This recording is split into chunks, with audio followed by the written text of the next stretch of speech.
Okay, this message is going to be for Leo for the next 2 weeks. Leo on this waning moon. What do we have for Leo? Leo. What do we have for Leo? Wow. A lot of childlike energy going on right now, Leo. Consciously. This could be about your child.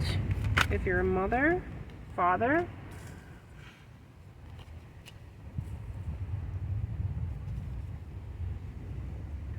What do we have for Leo for the next 2 weeks?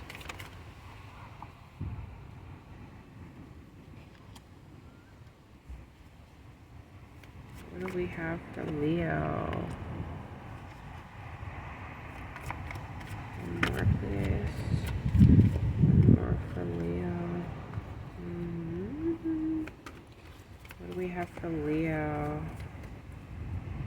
What do we have for Leo? Give me one more, please, for Leo. Thank you. Intensity. Overall energy, we have totality at the bottom of the deck here.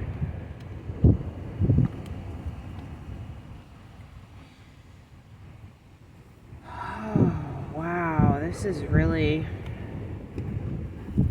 Okay, so in your conscious state, you have adventure with understanding and the outsider.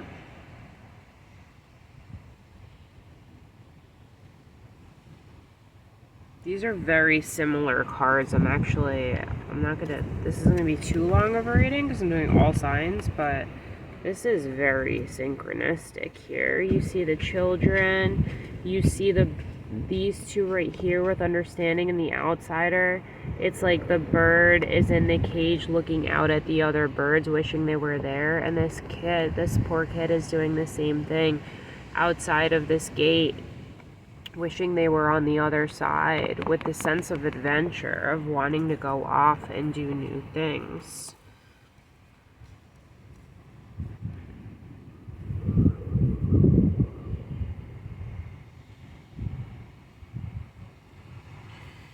In your current reality, we have existence with friendliness in the reverse and compromise, okay? So in your current reality,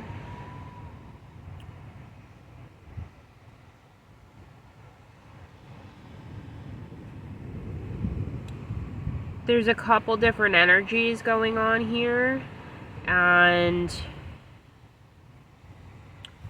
friendliness in the reverse is mirroring here understanding, which is in your conscious mind. So it's like maybe you're thinking a lot about your relationships, and you're thinking a lot about how maybe you have put yourself outside in the cage, or you have distanced yourself so that it's kind of like protecting yourself. That's also the way I'm seeing this bird with this cage right here, is you're putting the cage there because you don't want to be hurt by the other birds. And so with that, that's mirroring friendliness here. Really, yeah, it's really touching on how you are in your relationships.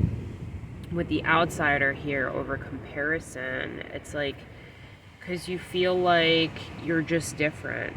You just feel like you're different, and that you'd rather keep it safe than be hurt. Because underneath here in your subconscious mind, you have flowering with sorrow and intensity, which is making me think that, like, when it's just you and you're just you feel so good with who you are. You feel so secure in who you are, but it's when those other people or energies are there that's when you start questioning yourself and who you are. And you feel it very intensely. You feel very different when you're around people. So you keep yourself at a distance because you don't want to feel different. You want to feel secure in who you are. But I think that's why compromise is here too, is to see that everybody is different. to really look at how everybody is different, how even the people at play, like if they're right next to each other, like if you look at these two trees, you know, like yeah, they're two trees and you might be this bamboo, right? You're this bamboo that's walking up to these two trees and you're like, oh no, they're two trees and I'm just a bamboo, I'm so different. But then you look at the trees and then you see, you know, one is yellow and the other one is pink, and one might be reaching towards the west and the other might be reaching towards the east, and that they actually, you know, they have very different opinions of things, and you might have a lot of the same opinions as Pinky over here, you know? So I'm seeing this as the next 2 weeks really thinking about how you are the person putting the cage around yourself, and how, you know, that has to do with the fact that you have been hurt before, and that pain has brought you to become who you are. It's helped you to seek a sense of adventure, to come into yourself and to flower in the true person that you are, and these are beautiful things.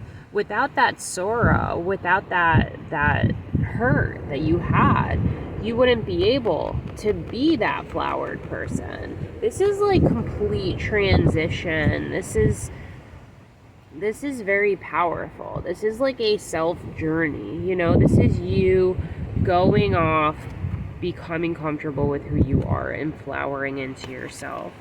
So you want to thank those sad moments because they brought you to the realization of who you are. It's made you who you are. It's not something to hold on to with the eyes of sorrow. It's something to look at through the eyes of intensity, seeing it spiritually. This progressed me forward. And that's what it is. It was a gift. Everything is either a lesson or a blessing, right? It's a blessing from the lesson. Okay, so when you see it as that, you can start to take this mental, this feeling outside. Take it out. Take it out. Because you're the only one putting the cage there. All right? I hope this helped. Bye.